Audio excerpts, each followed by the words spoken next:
Hello friends, good morning.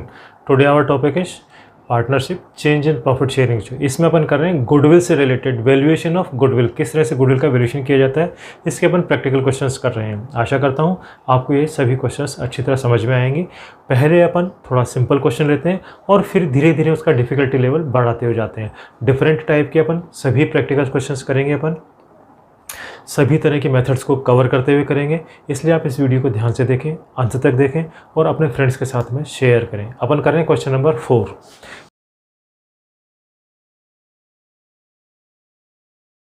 Question number 4 क्या कह रहा है? X purchase the business of Y from 1 April 19। For this purpose the goodwill is to be valued 100% of the average annual profit of the past 4 years. पिछले 4 सालों का जो average profit होगा वही गुडविल की वैल्यूएशन मानिया जाएगा। 100% कह रहा है, इसका मतलब equivalent to the average. The profit shown by the Y business for the last 4 years 2016 1 lakh, 2017 loss 1,50,000। जो लॉस था अपन ने उसको ब्रैकेट में दे दिया है, जो ब्रैकेट में था वो लॉस मान लेते हैं अपन।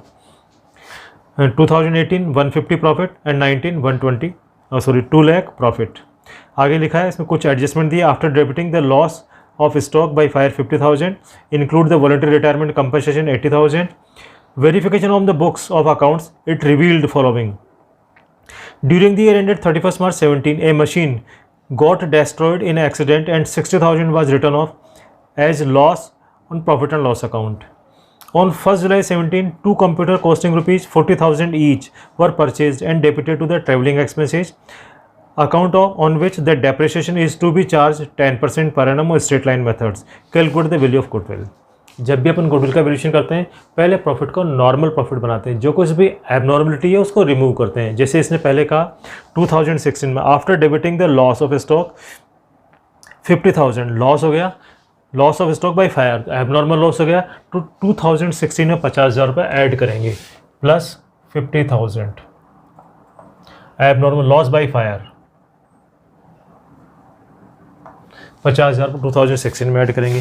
17 में क्या करा है? इंक्लूडिंग वॉलंटरी रिटायरमेंट 80,000, 80,000 रुपये का वॉलंटरी रिटायरमेंट हुआ था VRS। ये एक एक्सेप्शनल आइटम होता है, हालांकि बिजनेस का एक्सपेंसेस है लेकिन एक्सेप्शनल होता है, रेगुलर नेचर पे नहीं होता है। तो 80,000 जो आपने VRS का पेमेंट किया है that was the exceptional item, non regular nature item. इसलिए इसकी वजह से जो लॉस हुआ है उसको एक्सक्लूड कर देंगे। जो लॉस हुआ है तो इसको प्लस 80,000 लॉस को वापस ऐड कर देते हैं। फिर आगे कह रहा है during the year machine got destroyed 60,000। Machine जो है 60,000 रुपये की लॉस हो गया और रिटर्न ऑफ इन P&L और P&L में डेबिट कर दिया। 60,000 रुपये की मशीन का नुकसान हो गया। एक्सीडेंटल लॉस, डेस्ट्रॉय इन एक्सीडेंटल लॉस है, एबनॉर्मल लॉस है, इसको भी वापस ऐड करेंगे on 31 March 17 plus 60,000 machine loss, इसको भी 60,000 यहाँ पे ऐड कर दिया अपन ने। 17 का है इसलिए 17 में ऐड कर दिया। On 1 July 18 2 computer purchase and each purchase were debited to the travelling expense. आपने 2 कंप्यूटर परचेज किए और आपने ट्रेवलिंग एक्सपेंस को डेबिट कर दिया है। कंप्यूटर परचेज करते हैं तो एसेट्स अकाउंट को डेबिट होना चाहिए, लेकिन आपने एक्सपेंसेज अकाउंट को डेबिट कर दिया। एक्सपेंसेज अकाउंट को डेबिट करने से क्या हो गया? आपका प्रॉफिट जो है वो कम हो गया। ज़्यादा एक्सपेंसेज डेबिट हो गए तो प्रॉफिट कम हो गया, इसलिए आपको प्रॉफिट को बढ़ाना पड़ेगा। नॉर्मल करने के लिए प्रॉफिट को बढ़ाना पड़ेगा। कब का है? 1 July 17। 1 July 17 का कौन सी ईयर में आएगा? 31 March 18। तो 31 March 18 वाले में 80,000 अपन बढ़ाएंगे। 80,000 कंप्यूटर परचेज्ड, कंप्यूटर परचेज्ड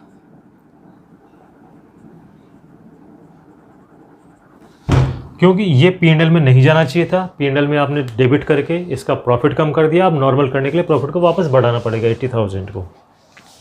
आगे कह रहा है and on which the depreciation is to be charge 10% on straight line method. आपने जो डेप्रिसिएशन है वो भी चार्ज कर दिया। डेप्रिसिएशन 10% डेप्रिसिएशन चार्ज करना होता है। चूँकि आपने ये एसेट्स परचेज किए हैं, इसको एसेट्स में इंक्लूड नहीं किया, इसलिए आपने डेप्रिसिएशन भी चार्ज नहीं किया। कंप्यूटर परचेज किए लेकिन आपने बुक्स में एज ए एसेट्स रिकॉर्ड नहीं किया, नेचुरली इसके ऊपर डेप्रिसिएशन भी चार्ज नहीं हुआ होगा। अब आपको डेप्रिसिएशन चार्ज करना पड़ेगा। डेप्रिसिएशन कब से? 10% पर एनम 1 जुलाई 17 से 31 मार्च 18 तक 9 महीने। तो 80,000 के ऊपर 10% से 80,000 इंटू 10/100 इंटू 9/12, 9 महीने का डेप्रिसिएशन चार्ज करना पड़ेगा 6,000 रुपये। अब डेप्रिसिएशन आपने लिखा नहीं था, अब आप डेप्रिसिएशन लिखेंगे तो प्रॉफिट कम हो जाएगा, तो -6,000।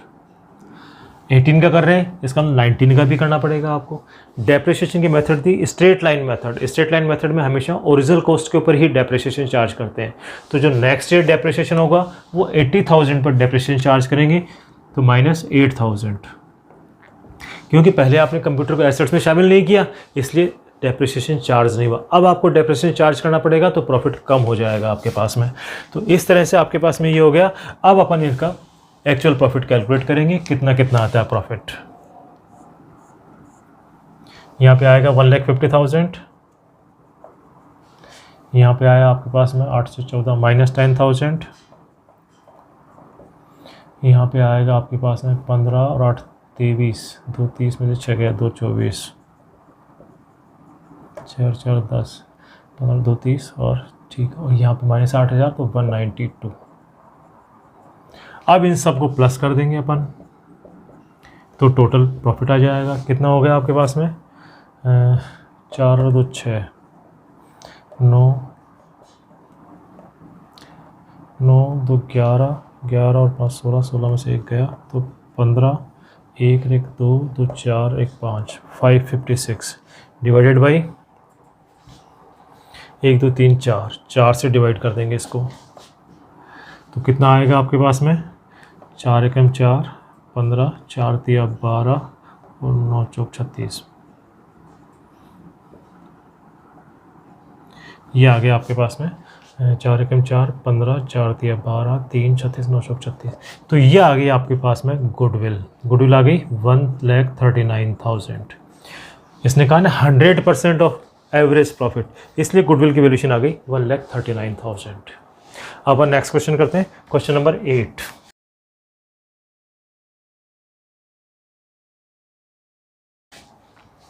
इसमें क्या कह रहा है अपने को, ये profit following the information available about the business of the firm.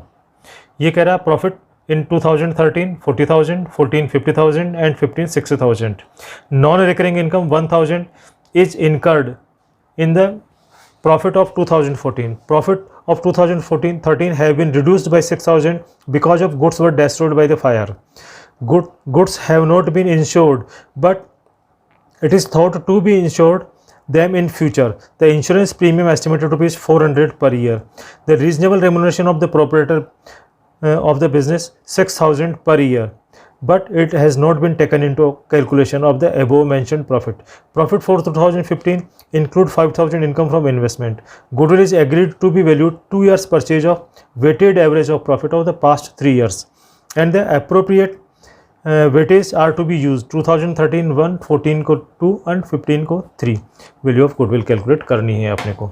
तो ये आपके पास है। अब आपके पास में आ गया वेटेड एवरेज, ये तो था सिंपल एवरेज का, अब आ गया वेटेड एवरेज का।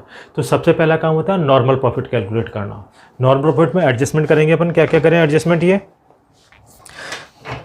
सबसे पहले करा है प्रॉफिट अपने लिख दिए 40 50 और 60, 40 50 60। ये non recurring income 1,000 is included in the 2014।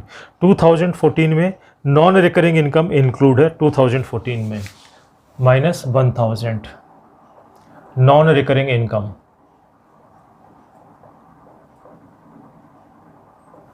₹1,000 पर रेगुलर इनकम नहीं है, इसलिए वो लेस कर दिया। आगे कह रहा है profit 2013 have been reduced by 6,000। 13 का जो है 6,000 रुपये से कम कर दिया, destroy of goods by fire. 6,000 रुपये से आपने प्रॉफिट कम कर दिया, लॉस बाई फायर। तो एबनॉर्मल लॉस था, ये ऐड होगा प्लस 6,000 लॉस बाई फायर। फिर कह रहा है आपके पास में goods have not been insured but it is thought to be insured in future. The insurance premium is 400। वो अब तक आपने इंश्योरेंस नहीं करवाया, लेकिन अब आपको इंश्योरेंस करवाना पड़ेगा और इंश्योरेंस प्रीमियम होगी 400 per year.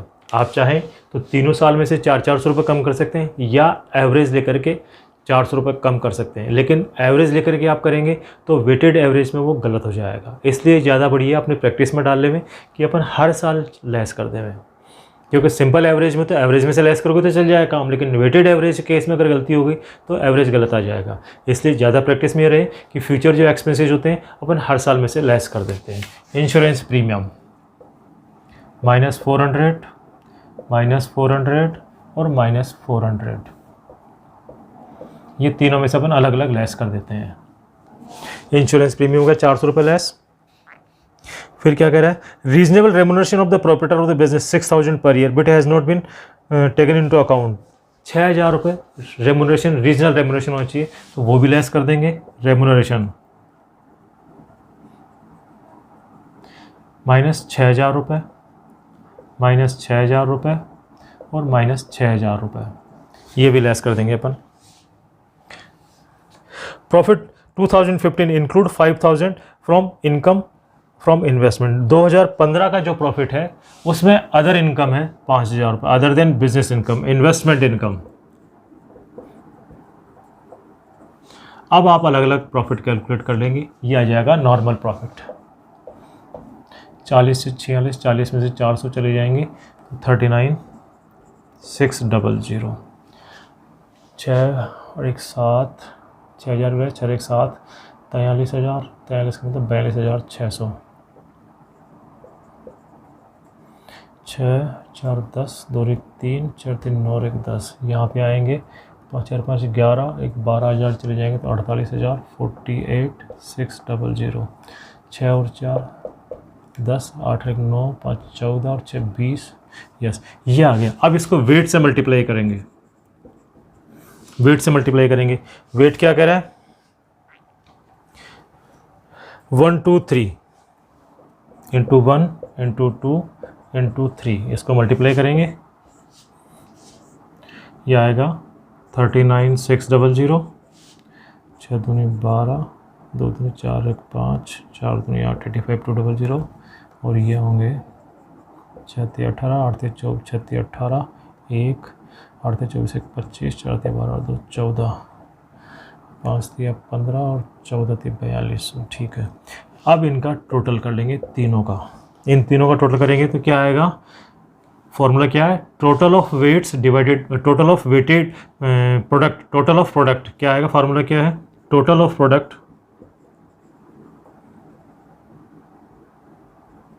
Divided by total of weight. ये होते हैं आपके पास में प्रोडक्ट, इसको कहते हैं प्रोडक्ट। इनका टोटल कर लेते हैं, कितना आएगा, 8 2 10, 6 2 0 आ गई। तो वेटेड एवरेज आया आपके पास में 45,100। अब गुडविल क्या कह रहा है, कितना कह रहा है goodwill, goodwill is to be agree to value 2 years purchase of weighted average. तो 45,100 इंटू 2, तो ये हो जाएगा 90,200। तो गुडविल की वैल्यू आ गई 90,200। इस तरह से अपन ने वेटेड एवरेज का किया। वेटेड एवरेज में ध्यान रखना होता है, एवरेज प्रॉफिट लेते हैं, फिर इसको वेट से मल्टीप्लाई करते हैं तो प्रोडक्ट आते हैं, फिर टोटल ऑफ प्रोडक्ट लिया अपन ने और divided by total of weight 3 + 2 + 1, इसको ऐड किया अपन, नंबर ऑफ ईयर्स नहीं लिए यहाँ पे, टोटल ऑफ वेट 3 + 2 + 1, उससे डिवाइड किया तो वेटेड एवरेज आ गया 45,100।